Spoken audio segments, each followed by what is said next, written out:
এই যে আপনারা গতকালকে আমাদের সাবেক নির্বাচন কমিশনের বক্তব্য শুনেননি, অ্যারেস্ট হয়েছে। তিনি কি বলেছেন? তিনি অপরাধ স্বীকার করে বলেছেন সর্বসেক্টরে যদি সংস্কার করা না হয় 1000 বছরে এই বাংলাদেশে সুষ্ঠু নির্বাচন করা সম্ভব না। কথা বুঝতে পেরেছেন? তাহলে নির্বাচন কমিশনার বলছে সংস্কার না হলে 1000 বছরে সুষ্ঠু নির্বাচন সম্ভব নয়। কারণ তিনি প্রধান ছিলেন, তিনি তো জানেন কত লাইনে চুরি হয়, ঠিক না? এই জন্য যারা তৎকালীন যুগে মানুষের অধিকারকে হরণ করেছেন, মানুষের হক নিয়ে ছিনিমিনি করেছেন, তাদের একটা সঠিক বিচার এই মানিতে হওয়া উচিত। প্রধান নির্বাচন কমিশনের সাথে সাথে ওই সময় দায়িত্বশীল প্রশাসনের যে সমস্ত ঊর্ধ্বতন কর্মকর্তারা অবৈধ নির্বাচনের মাধ্যমে এদেশের মানুষের ভাগ্য নিয়ে ছিনিমিনি খেলেছেন, মানুষের অধিকার হরণ করেছেন, মানুষকে কষ্ট দিয়েছেন, আঘাত করেছেন, গোটা দেশের মানুষকে দাসত্বের শৃঙ্খলে আবদ্ধ করে রেখে দিয়েছিলেন, তাদের একটা দৃষ্টান্তমূলক বিচার ব্যবস্থা দেশে হওয়া উচিত। কোরআন মাজিদ থেকে মৌলিক শিক্ষা গ্রহণের তৌফিক আল্লাহ পাক আমাদেরকে দান করুন। প্রতি জুমার নামাজ পূর্ব মুহূর্তে সংক্ষিপ্ত খুতবাতে আমরা কোরআন সুন্নাহ থেকে সংক্ষিপ্ত আলোচনা করি আমাদের জীবনটাকে কোরআনময় করার জন্য। বারংবার বলেছি, আজও বলছি, কোরআন সর্বকালের, সর্বযুগের সর্বশ্রেষ্ঠ সমাধানের কিতাব। মানবতার মুক্তি, ইহকালীন কল্যাণ, পরকালীন জাহান্নাম থেকে মুক্তি লাভ করে জান্নাত লাভের এক অনন্য পাথেয় হচ্ছে কোরআন মাজিদ। যদিও এই কোরআন মাজিদকে আমরা দুঃখজনক বাস্তবতা, এটাকে আমরা সীমাবদ্ধ জীবনের একটা অংশ বানিয়ে রেখেছি। যদিও কোরআনের শিক্ষাটা সীমাবদ্ধ নয়, এর ব্যাপক স্থিতি, এর প্রশস্ততা আসমান জমিনকে ছাড়িয়ে। এই জ্ঞানের গভীরতা, এর শিক্ষা, এর দীক্ষা, এর আদর্শ ব্যক্তি জীবন, পারিবারিক জীবন, সামাজিক জীবন, রাজনৈতিক অঙ্গন, আন্তর্জাতিক অঙ্গন, বিশ্ব পরিমণ্ডল, বৈশ্বিক সকল সমস্যার সমাধান কোরআন সর্বমুহূর্তে দেওয়ার জন্য প্রস্তুত হয়ে থাকে। চিৎকার দেওয়ার সুবহানাল্লাহ। গোটা বিশ্ব পরিমণ্ডলে সৎ এবং ইনসাফ ভিত্তিক রাষ্ট্র পরিচালনার জন্য, বিশেষ করে বাংলাদেশের এই মুহূর্তে নেতৃত্বের যে চাহিদা এই রাষ্ট্রে রয়েছে এবং এই দেশের মানুষের সৎ এবং যোগ্য ব্যক্তির নেতৃত্ব পাওয়ার যে আশা রয়েছে, এর আকাঙ্ক্ষা পূরণ করতে পারে একমাত্র ইসলাম। ঠিক কিনা বলেন? ইসলাম ছাড়া বিকল্প কোনো পদ্ধতিতে মাজলুম মানুষের আর্তনাদ শোনার কেউ নাই। ইনসাফ প্রতিষ্ঠা ইসলাম ছাড়া আদৌ কোনোদিন সম্ভব হবে না।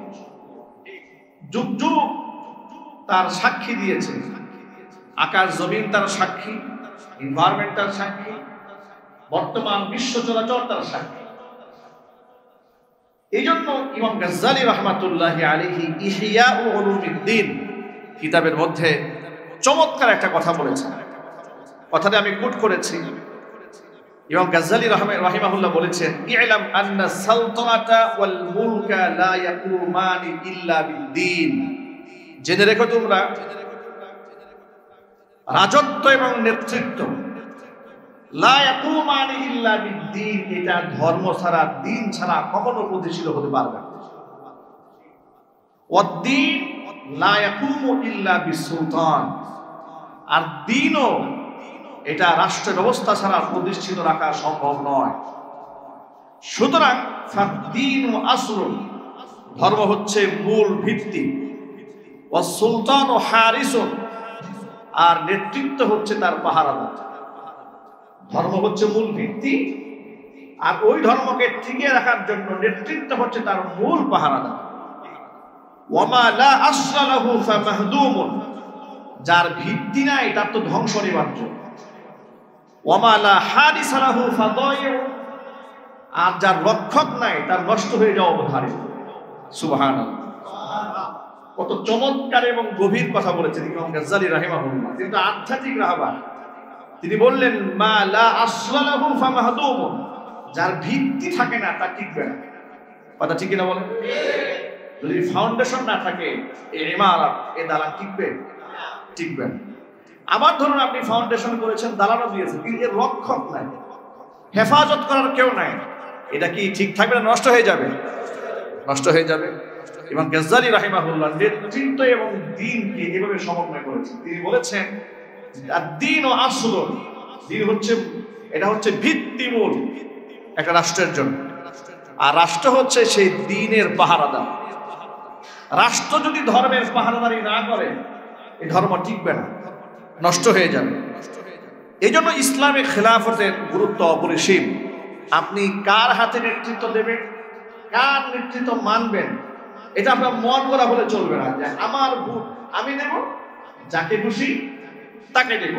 বক্তব্য শুনতে গেলেও সুন্দর মনে হলেও কথাটি সুন্দর নয়। আমার ভোট আমি দেব, দিনদার, ইমানদার, ইনসাফকার ব্যক্তিকে দেখে দেব। ঠিক কিনা বলে? এখন আমার আত্মীয় একজন দাঁড়িয়েছে, সুদখোর, ঘুষখোর, মিথ্যাবাদী, লম্পট, বদমাশ, মনে চাইলো আমি দিয়ে দিলাম, এর কোনো সুযোগ ইসলামে দেওয়া হয়নি। কিংবা আমার চাচা দাঁড়িয়েছে, গোষ্ঠী সহ দাঁড়িয়ে পড়লো চাচার পক্ষে, চাচা মদের ব্যবসা করে। বাস্তবতা সমাজে আছে না নাই?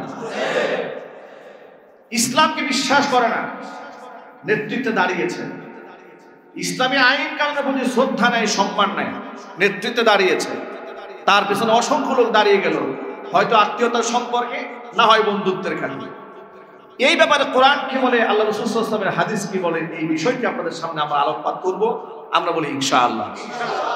সমসাময়িক এই বিষয়টি আমরা সিলেক্ট করেছি বর্তমান সমাজ প্রেক্ষাপটকে চিন্তা করে। এই মেসেজগুলো গোটা জাতির কানে পৌঁছে দেওয়া দরকার। একটা সময় তো বাংলাদেশে এমন কেটেছে এই সমস্ত বিষয় নিয়ে এই মিম্বার থেকে আলোচনা করাই ছিল বড় কঠিন। কথা ঠিক কিনা বলেন? এই ধরনের কোন সমাধানমূলক কথা, বক্তব্য যদি কোরআন সুন্নাহ থেকে কোনো ওলামারা পেশ করতেন, তাহলে একচেটিয়া তাকে বিভিন্ন রাজনৈতিক দলের ট্যাগ দিয়ে তাকে, তার কণ্ঠকে স্তব্ধ করে দেওয়ার জন্য, খুঁটিটাকে চেপে ধরার জন্য, কিংবা কখনো উগ্রবাদ, মৌলবাদ, জঙ্গিবাদ ইত্যাদি নানাভাবে তাকে ঘায়েল করার জন্য এদেশে একটা চক্র কাজ করেছে। নিদারুণ পরিণতি তাদের ভোগ করতে হয়েছে। স্বৈরতন্ত্র, স্বৈর শাসক বিদায় হয়েছে, কিন্তু স্বৈরতন্ত্র এখনো পর্যন্ত আছে।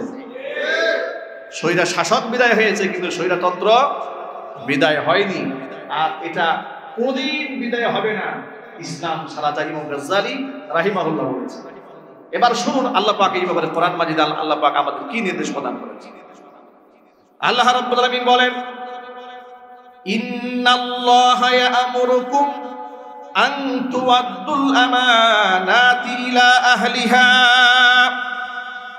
ওয়া ইযা হাকামতুম বাইনান নাসি আন তাহকুমু বিল আদল ইন্নাল্লাহা নি'মা ইয়া'iযুকুম বিহি ইন্নাল্লাহা কানা সামিআন বাসীরা।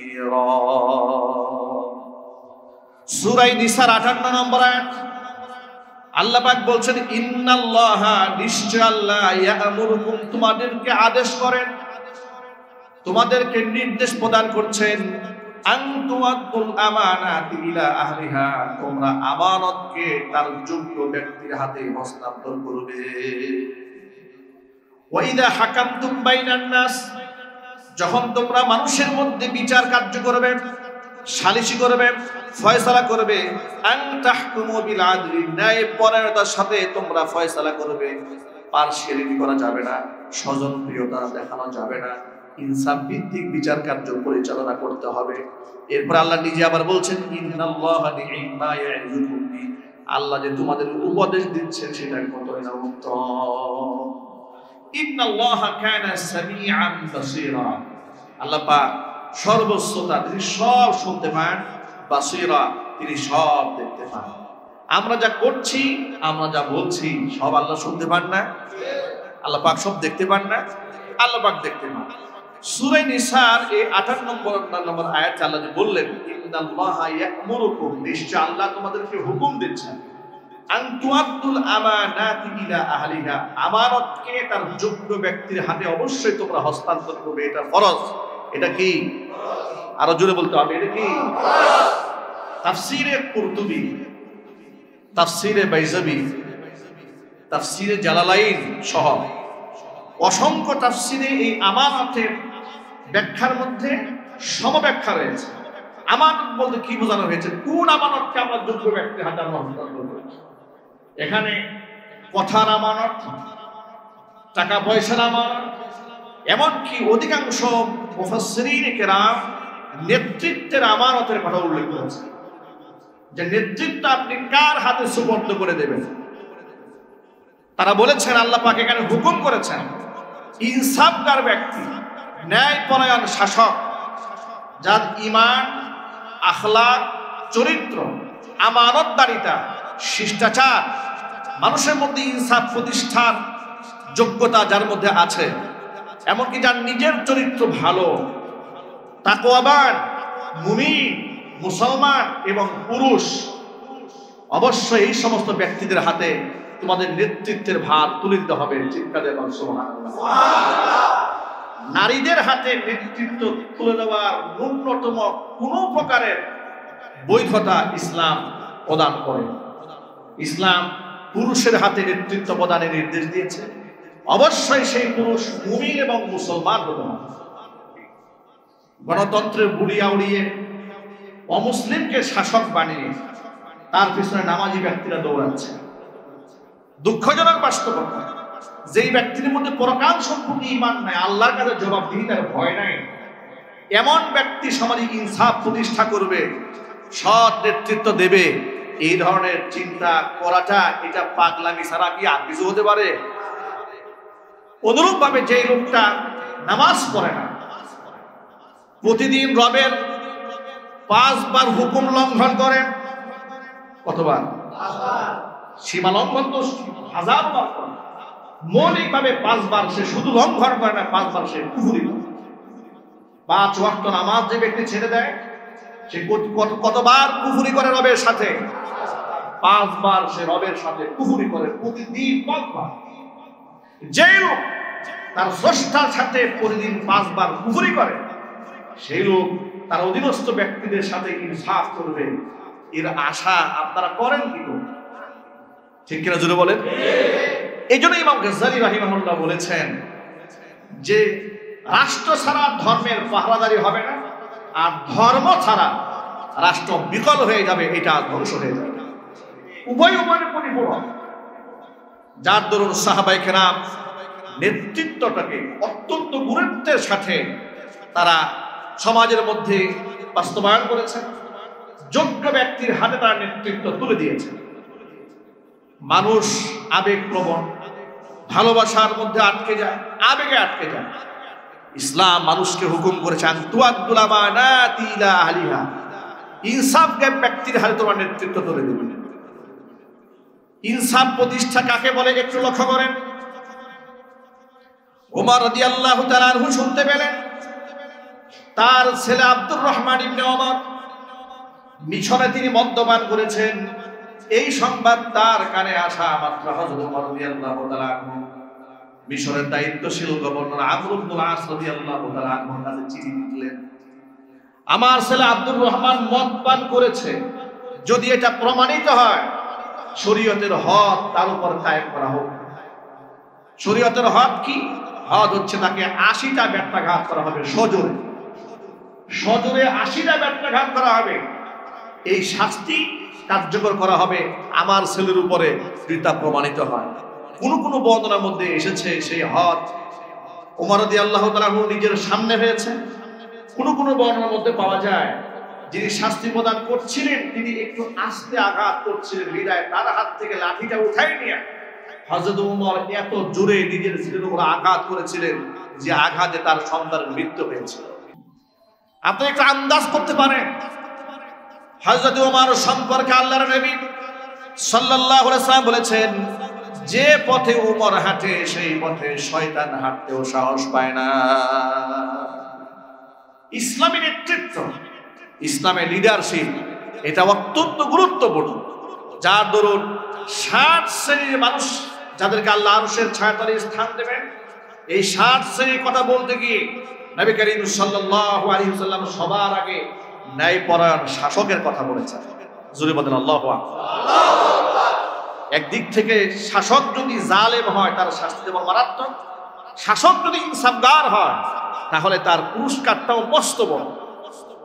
আল্লাহ নবী সাল্লাল্লাহু আলাইহি ওয়াসাল্লাম বলেছেন, হযরত আবু হুরায়রা রাদিয়াল্লাহু তাআলা আনহু হাদিসের রাবী, তিনি বলেছেন, আন আবি হুরায়রা রাদিয়াল্লাহু তাআলা আনহু আন্নাহু قال قال رسول الله صلى الله عليه وسلم سبعة يظلهم الله في ظله يوم لا ظل إلا ظله إمام عادل وشاب نشأ في عبادة الله ورجل قلبه معلق في المساجد إلى آخر الحديث। আবু হুরায়রা রাদিয়াল্লাহু তাআলা আনহু বলেছেন, যেদিন আল্লাহর আরশের ছায়া ছাড়া আর কোনো ছায়া থাকবে না, সেদিন আল্লাহ তাআলা সবার আগে ইনসাফগার আলেম ন্যায়পরায়ণ শাসককে তার আরশের ছায়াতলে স্থান করে দেবেন। চিৎকার দিয়ে বলেন সুবহানাল্লাহ। সুতরাং শাসক নির্বাচনের সময় সে লোকটা নামাজি কিনা, পরহেজগার কিনা, তাকওয়াবান কিনা, সেটা আমাদেরকে দেখতে হবে। স্বৈরা শাসকের বিদায় হয়েছে, স্বৈরাতন্ত্রের বিদায় হয়নি। কথাটা কেন বলেছি? স্বৈরা শাসকের সময় আমরা দেখেছি দাড়ি, টুপি, সুন্নাহকে প্রকাশ্য দিবালোকে লাঞ্ছিত, অপমানিত করা হয়েছে, ঠিক কিনা? ইসলামিক কৃষ্টি কালচারটাকে জঙ্গিবাদের কালচার হিসেবে আখ্যা দেওয়া হয়েছে। বুরকা পরিহিতা নারীদেরকে জঙ্গি বানিয়ে নাটক সাজানো হয়েছে। দাড়ি টুপিওয়ালা মানুষগুলাকে রাষ্ট্রের চোখে অপরাধী সাব্যস্ত করার জন্য বিভিন্ন মিডিয়াকে লেলিয়ে দেওয়া হয়েছে। জুলাই আগস্টের বিপ্লবে রাষ্ট্র স্বাধীন হওয়ার পরে কিছুদিন আগে আমরা দেখেছি কোন এক দলের নেতৃত্বের প্রভাবে দাড়ি ধরে এক দোকানদারকে এক চাঁদাবাজ পিটাচ্ছে। দাড়ি এভাবে খামসায়া ধরে তাকে দাড়ি ছাড়িয়ে দেওয়া হয়েছে, আবার জোর করে দাড়ির মধ্যে হানা দিয়েছে, আবার ছাড়িয়ে দেওয়া হয়েছে, আবার হানা দিয়েছে। দাড়ির উপর যে ক্ষোভ, এই ক্ষোভটা আমরা স্বৈরা শাসকের আমলেও দেখেছি। তাদের বিদায় হওয়ার পর আবারও সেই ক্ষোভ দাড়ির উপরে হানা দিয়েছে। এই ক্ষেত্রে দিনদার ইমানদার মানুষগুলো তারা তাদের হৃদয়ে রক্তক্ষরণ হয়েছে, কষ্ট হয়েছে। আমাদের কাছে লোকেরা জানতে চেয়েছে, কারো যদি দাড়ির উপর ক্ষোভ থাকে তাহলে শরীয়তে তার মাসলা থাকে। সকল ভাইদেরকে বলি, ইসলামের শরীয়তে কোন বিধানকে নিয়ে আপনি তামাশা করতে পারবেন না, তুচ্ছ তাচ্ছিল্য করতে পারবেন না, ব্যঙ্গ বিদ্রুপ করতে পারবেন না, উপহাস করতে পারবেন না। যদি ইসলামের কোন বিধানকে যদি আপনি তামাশা করেন, সেটা আদনা থেকে আদনা হোক, ছোট থেকে ছোট হোক না কেন, তামাশা যদি করেন আল্লাহর কসম আপনার ঈমান চলে যাবে, আপনি কাফের হয়ে যাবে। আর যদি তামাশা না করে রাগের বশত একটা অন্যায় করে ফেলেছেন, তাহলে গুনাহে কবিরা হবে, তওবা জরুরি হয়ে যাবে। যে লোকটা দাড়ির উপর আঘাত করেছে, বারংবার দেখেছি দাড়ি ছেড়ে দিচ্ছে, আবার দাড়ির উপরে হানা দিচ্ছে। দাড়ির উপর যাদের এত ক্ষোভ, মনে রাখবেন, তারা অনেকেই মনে মনে ভাবেন আমরা অলরেডি নেতৃত্বে চলেই যাচ্ছি কিংবা নেতৃত্বে আছি। গোটা বাংলাদেশের সকল মুমিন মুসলমানদেরকে কোরআন মাজিদের সূরাতুন নিসার 58 নম্বর আয়াত হুকুম করছে, আমি অর্ডার করছি না, আল্লাহ হুকুম করছেন, নেতৃত্ব দেবে ইমানদারদের হাতে। ইনশাআল্লাহ বলুন, ইনশাআল্লাহ। একটু জোরে বলতে হবে ইনশাআল্লাহ। এটা আমি বলেছি? কে বলছেন? আল্লাহ কি শুধু নসিহত করেছেন না হুকুম দিয়েছেন? আল্লাহ ওয়ার্ডার করেছেন। আল্লাহর ওয়ার্ডার মানে কি? সুন্নাত না ফরজ? ফরজ, ফরজ হুকুম। নেতৃত্ব আমানত, এটা যোগ্য ইমানদারদের হাতে তুলে দিতে হবে। আল্লাহ পাক যেন তৌফিক দান করেন, জোরে বলুন আমিন। সৎ নেতৃত্ব কাকে বলে? আল্লাহ পাক বলছেন, ওয়া ইযা হাকামতুম বাইনান নাসি আন তাহকুমু বিল আদলি, অবশ্যই তোমরা মানুষের মধ্যে যখন বিচার কার্য পরিচালনা করতে যাবে, ইনসাফ ভিত্তিক বিচার কার্য পরিচালনা করবে। উজ্জ্বল একটা দৃষ্টান্ত লক্ষ্য করেন।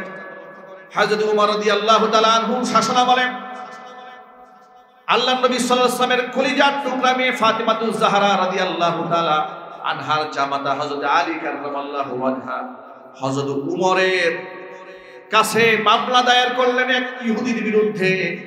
হযরত আলী বললেন, দেখুন, যুদ্ধের মধ্যে যে বর্মটা পরে আমি যুদ্ধ করি, জিহাদ করি, ওই বর্মটা চুরি হয়ে গেছে, এক ইহুদির কাছে সেই বর্মটা পাওয়া গেছে। হযরত আলী কাররামাল্লাহু ওয়াজহা বিচার দেওয়ার পরে ওমর রাদিয়াল্লাহু তাআলা আনহু তাকে ডাকলেন, ইহুদিকে ডাকলেন, হযরত আলীকে ডাকলেন।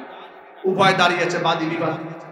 হযরত আলীকে জানতে চাইলেন, জিজ্ঞেস করলেন, আলী, লোহার বর্মটি আপনার? বলে, হ্যাঁ আমার। কোনো প্রমাণ আছে আপনার কাছে? বলে, আছে। কি প্রমাণ?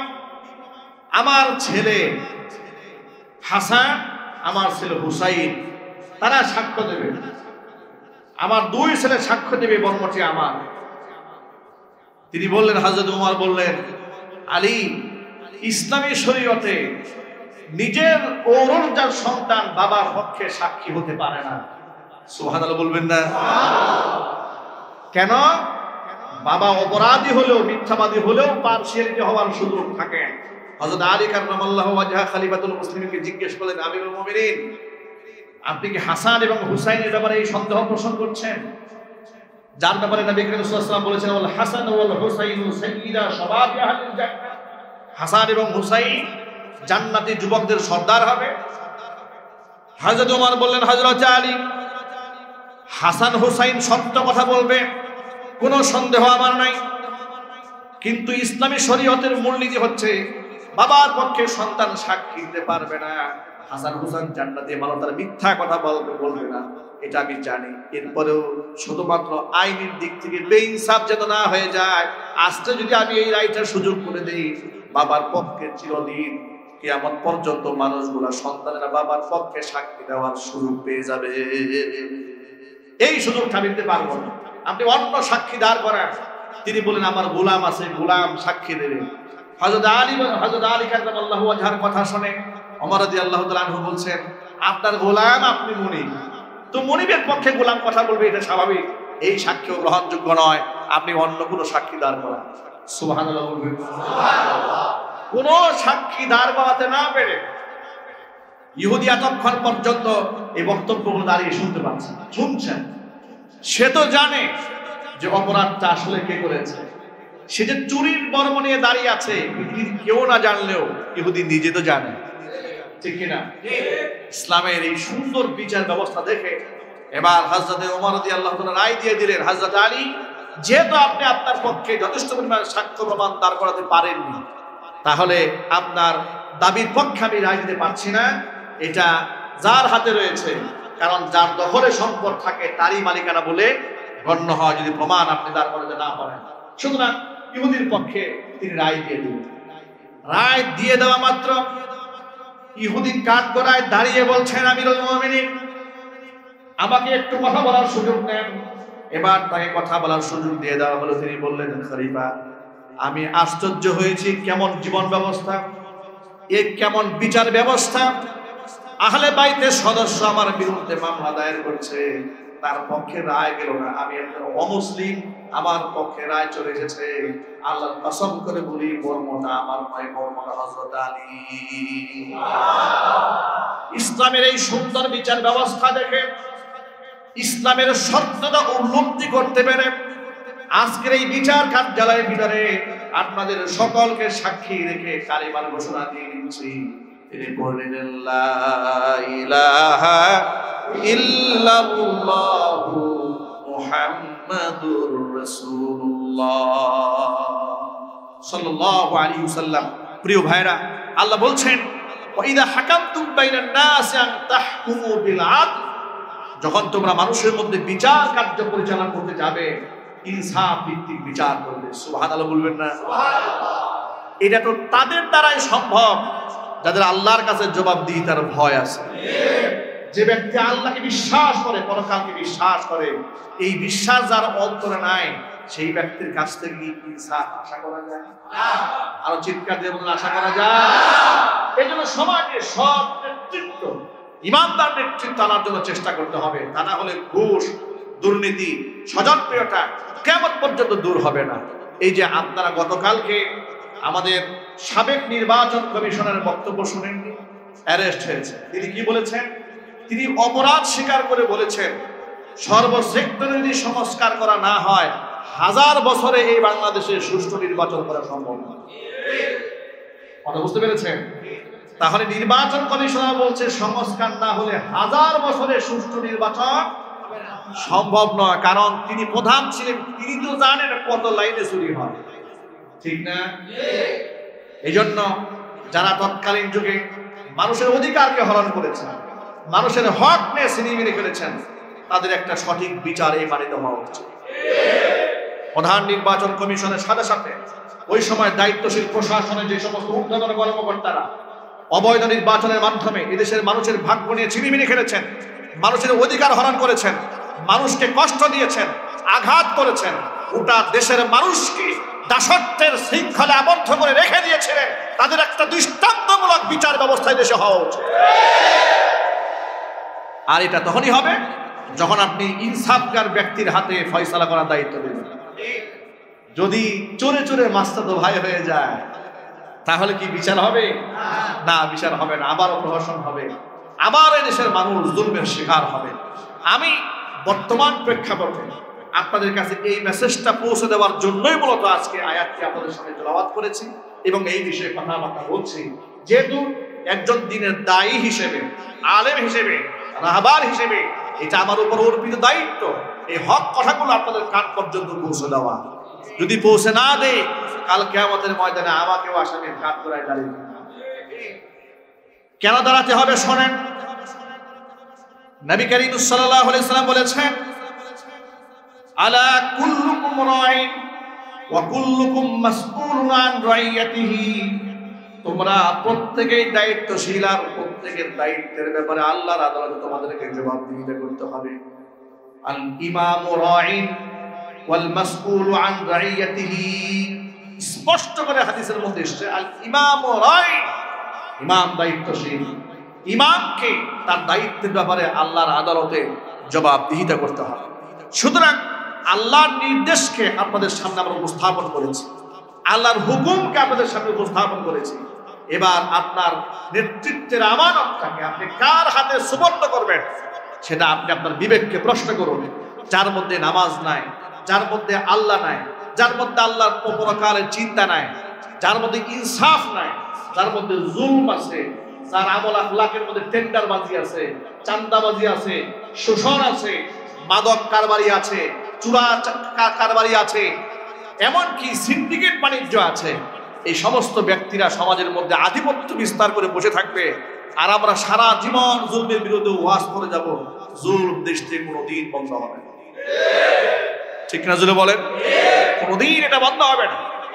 এই জন্য আমানতকে যোগ্য স্থানে নিয়ে যেতে হবে। আল্লাহ পাক যেন তৌফিক দান করে। আমিন। নবী করিম সাল্লাল্লাহু আলাইহি ওয়াসাল্লামের একটা হাদিস আপনাদেরকে স্মরণ করিয়ে দিচ্ছি, আগেও বলেছে আজও বলছি। আল্লাহ নবী সাল্লাল্লাহু আলাইহি ওয়াসাল্লাম বলেছেন, ইন্নাকুম লাতুহরাসুনাল ইমারা ওয়া সাতাকুনু নাদামাতান ইয়াউমাল কিয়ামাহ, এই পৃথিবীতে তোমাদের মধ্যে নেতৃত্বের লোক চলে আসবে, অসংখ্য লোকের নেতা হতে চাইবে, কিন্তু মনে রাখবে দুনিয়ার নেতৃত্ব পরকালে বড় আফসোস এবং পরিতাপের কারণ হয়ে দাঁড়াবে। যাদের মধ্যে ইনসাফ নাই, নামাজ নাই, রোজা নাই, আল্লাহ নাই, পরকাল নাই, দিন নাই, আখলাক নাই, চরিত্র নাই, নাইট ক্লাবে যায়, মদের বারে যায়, মদের বার পরিচালনা করছে, এরকম নেতা নাই বাংলাদেশে? লাঠিয়াল বাহিনী, গুন্ডা বাহিনী পরিচালনা করছে, নাই এরকম? বিভিন্ন বাজার দখল করে রেখেছে, রাস্তাঘাট অবরুদ্ধ করে রেখে দিয়েছে, গাড়িগুলো শহরে ঢুকতে পারে না চাঁদাবাজদের কারণে, আছে না নাই? এরকম লোক যদি লিডার হয় তাহলে এই দেশে জুলম, শোষণ বন্ধ হবে। রক্ষক যখন ভক্ষক হয়, চোরাচালানি বন্ধ হবে?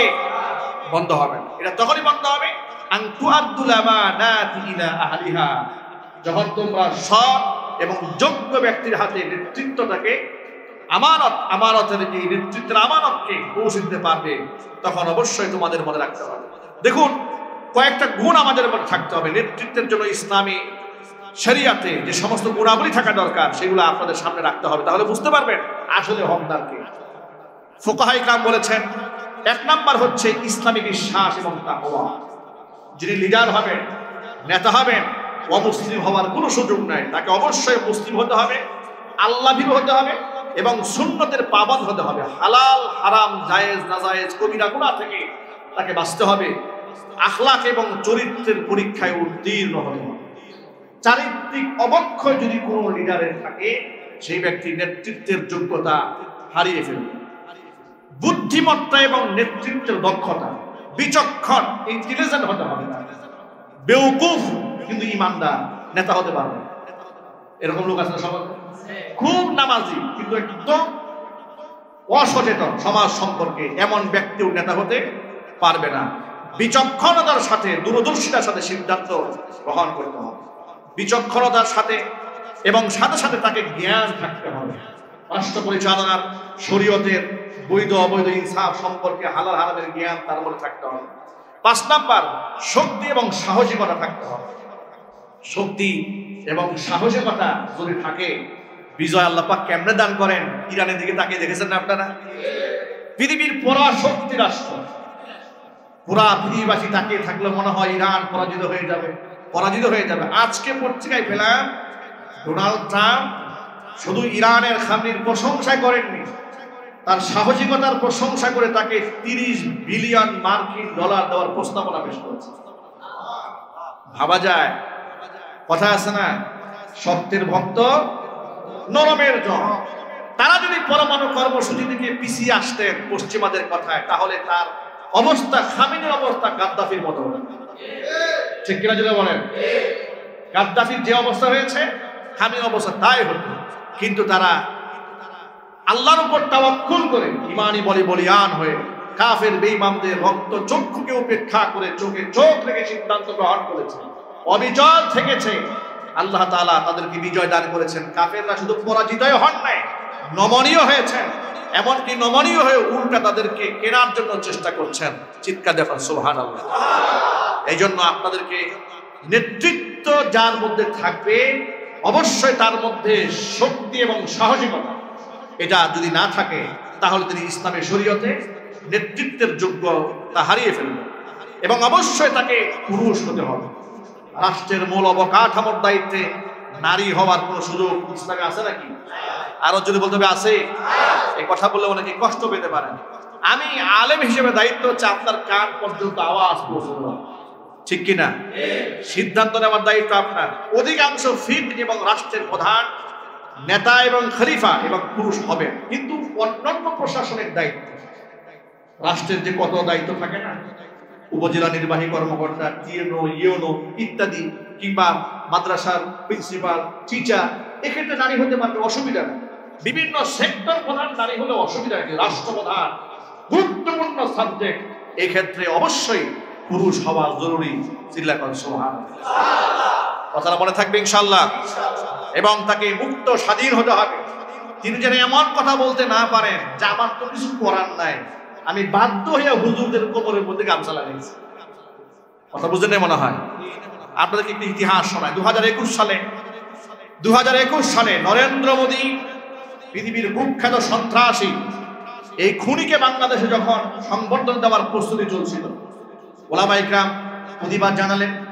সেই প্রতিবাদের মুখে 2600 আলেমের নামে মিথ্যা মামলা দেওয়া হলো। বিভিন্ন আলেমদেরকে মসজিদ থেকে বের করে দেওয়া হলো। যাদেরকে মসজিদ থেকে বের করে দেওয়া হয়েছে তাদের মধ্যে আমি ছিলাম একজন। আমাকে বুটবাজার কেন্দ্রীয় মসজিদ থেকে প্রশাসনিক চাপ দিয়ে জুমা পড়াতে নিষিদ্ধ করে দেওয়া হলো। অপরাধ, আমি নরেন্দ্র মোদীর বিরুদ্ধে বক্তব্য দিয়েছি। যাই হোক, ইতিহাস অনেক লম্বা, সেটা বোঝাতে চাই। এই বিষয় নিয়ে দেশের শীর্ষস্থানীয় উলামায়ে কেরাম প্রাইম মিনিস্টারের সাথে একদিন বৈঠকে বসেছিলেন। ঘনিষ্ঠ সূত্রে জানতে পারলাম, এক পর্যায়ে প্রথম প্রশ্নে স্বরাষ্ট্রমন্ত্রী বললেন যে এই হুজুরদের ব্যাপারে আমার কিছু করার নাই, এটা পিএম বুঝবে। পিএম এর সাথে বসা হলো। পিএম বললেন যে আমারও তো কিছু রেস্ট্রিকশন আছে, আমি তো সব চাইলেই করতে পারি। এদের বোঝা গেল তারা ভীতু এবং কাপুরুষ, সিদ্ধান্ত গ্রহণ করতে পারে না। এই জন্য নেতৃত্ব যিনি দেবেন তিনি ভীতু হতে পারবেন না, কাপুরুষ হতে পারবেন না, তাকে অবশ্যই বীর পুরুষ হতে হবে। তাকে সঠিক সিদ্ধান্ত আসতে গেলে তাকে সাহসী হতে হবে। এগুলো হচ্ছে ইসলামী শরিয়াতে তাকে নেতৃত্বের গুণ তার মধ্যে থাকতে হবে। অষ্টম নম্বর হচ্ছে কোরআন হাদিসের অনুসরণ এবং সূরা গ্রহণের মানসিকতা। এরকম যদি না হয় যে নেতা নামাজ পড়ে, রোজা রাখে, হজ করে, যাকাত দেয়, ইনসাফ সব আছে, কিন্তু একক সিদ্ধান্ত গ্রহণ করে, কারো পরামর্শ নেয় না, তাহলে সেই নেতৃত্ব মানা যাবে না। তিনি শূরা সদস্যদের পরামর্শ বৈঠকে মানুষের সিদ্ধান্ত শোনার, গ্রহণ করার মানসিকতা তার মধ্যে থাকতে হবে। আপনাদেরকে বোঝাবার জন্য বলি, আপনারা বলুন তো, নবী করিম সাল্লাল্লাহু আলাইহি ওয়াসাল্লামের কোন সিদ্ধান্ত কি ভুল হওয়ার সম্ভাবনা ছিল? আরো জোরে বলতে হবে। যে নবীর সিদ্ধান্তে ভুল হওয়ার কোন সম্ভাবনা নাই, যিনি ওহী দ্বারা পরিচালিত, মুখের কথা সিফাত তাম হওয়ার সুযোগ নাই। কোরআন বলেছে ওয়া মা ইয়ানতিকু আনিল হাওয়া ইন হুয়া ইল্লা ওয়াহয়ু ইউহা। মুখ থেকে যা বলেন, আমি ওহী দ্বারা যা বুঝাই দেই সেটাই বলেন, মন গড়া কিছুই বলেন না। আল্লাহ রাব্বুল আলামিন কোরআন দ্বারা স্বীকৃতি প্রদান করে দিলেন, নবীজির মুখ থেকে ভুল একটা কথাও বের হয় না। সেই নবীজি সাল্লাল্লাহু আলাইহি ওয়াসাল্লামকে আল্লাহ পাক বললেন, ও আমার হাবিব ওয়াশাবিরহুম ফিল আমর, আপনি যখন কোনো সিদ্ধান্ত নিতে যাবেন, একক সিদ্ধান্ত গ্রহণ করবেন না, আপনি আপনার সাহাবীদের সাথে পরামর্শ করুন। সুবহান। আচ্ছা ভাইরা, রাসূলের তো সাহাবীদের সাথে পরামর্শ করার প্রয়োজনই নেই। জিবরাইল বলে দিচ্ছে, আল্লাহ বলে দিচ্ছে, এখানে মাফিকের কাছ থেকে কি জানতে হবে? হুজুরকে আল্লাহ বললেন ওয়াশাবিরহুম ফিল আমর, অবশ্য আপনি সাহাবীদের সাথে পরামর্শ করবেন। তবে ফাইদা আযামতা ফাতাওয়াক্কাল আলাল্লাহ, আপনি সকলের পরামর্শ শোনার পরে আপনার মন যে ব্যাপারে স্থির হয়, অধিকাংশ যা বলেছে সেটা আপনি নেবেন, জরুরি নয়। এমন হতে পারে 100 জনের মধ্যে 90 জন এক কথা বলেছে, আর সেটা শুনে আপনি সিদ্ধান্ত নেবেন না। আপনার মন যা বলে আপনি আমার উপর তাওয়াক্কুল করে সেই সিদ্ধান্ত গ্রহণ করবেন, এবং সেটা হবে সঠিক সিদ্ধান্ত। আল্লাহু আকবার। আমি শুধু এই উপমা দিয়ে আপনাদেরকে বুঝাতে চেয়েছি যে রাসূলের ভুল হওয়ার কোনো সুযোগ নাই, তাকে আল্লাহ পাক পরামর্শ ভিত্তিক রাষ্ট্র পরিচালনা করার জন্য হুকুম করেছে। আর আমাদের সমাজের লিডারদের অবস্থা এমন হয়েছে, নেতা যা বলেছে 3 লাখের জায়গায় 30 লাখ মধ্যে বের হয়ে গেছে, ওইটাই সংবিধান হয়ে গেছে। ঠিক কিনা বলেন? না, এটা হওয়া যাবে না। নেতা ভুল করতে পারে, ইমাম ভুল করতে পারেন। আমি নামাজ পড়াচ্ছি, আমার তেলাওয়াতে ভুল হলে লুকমা দেওয়ার লোক পেছনে আসে না? সুবহানাল্লাহ বলেন। ইসলাম তো প্রতিনিয়ত শেখাচ্ছে ইমাম ভুল করতে পারে, লুকমা দেওয়ারও সুযোগ আছে।